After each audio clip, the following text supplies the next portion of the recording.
Okay, today I want to share with you a fraud and scam alert issued by the TIA. Now, the TIA is the Transportation Intermediaries Association. That's the largest freight broker association in the United States.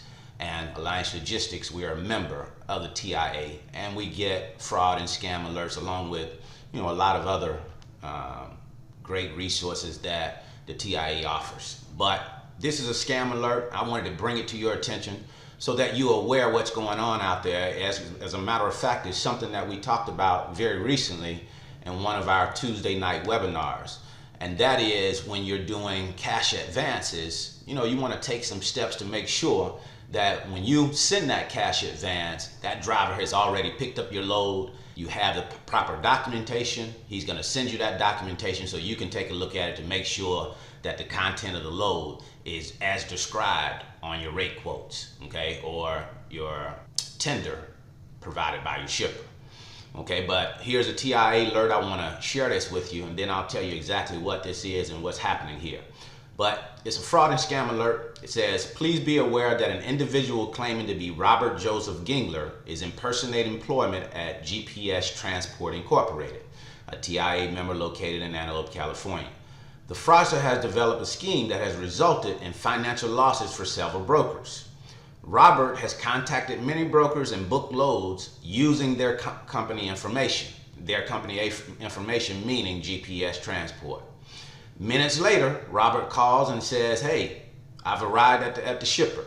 The load is already loaded. Okay, that's what he's calling the broker and he's saying. Then Robert asks for a fuel advance on that particular shipment.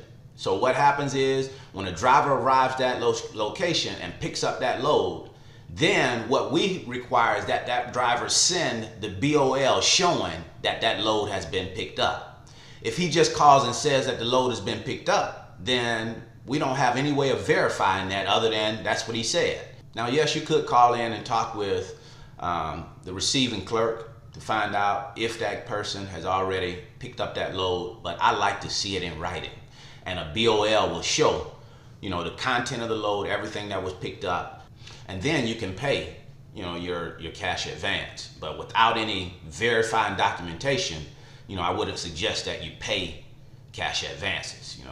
I'm sure there are some instances where people do that based off of carriers that they already know or whatever the case may be. But I like to have it in writing to know that that carrier has picked up that load. That way, when we pay the fuel advance, we're paying the fuel advance in confidence, knowing that the load has already been picked up. And it goes on to say, while many brokers caught on to the scam and did not give Robert the cash advance, others have been defrauded and have suffered financial losses as a result. Specifically, over the past few days, GPS Transport has received many calls from brokers asking for truck updates on loads that GPS were not actually contracted to haul, but were in fact fraudulently booked by Robert running his scam.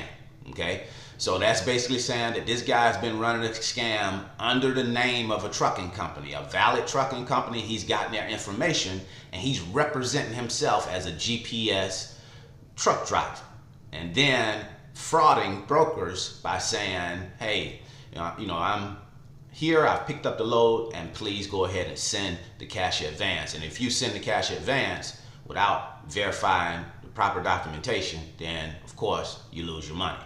So you want to be aware of that type of stuff. That happens out here. There are some sketchy characters in the trucking business that try and take advantage of all of the money to be made out here. So we want to, stay on our P's and Q's and make sure that we are watching and being aware of what's going on, so that in the event that some fraudulent activity takes place, we can take the proper steps. Like, someone obviously reported this so that the trucking community, so that the brokering community can see what's going on out there, so that in the event this happens, you can take the proper steps to ensure you're protecting your company and others. You're protecting your industry by doing the right thing and reporting this kind of stuff when it happens. But I just wanted to share this with you today to always keep you tied into what's going on out here, so we can kind of watch each other's back. So I hope this has been helpful. See you at the top, because the bottom is much too crowded.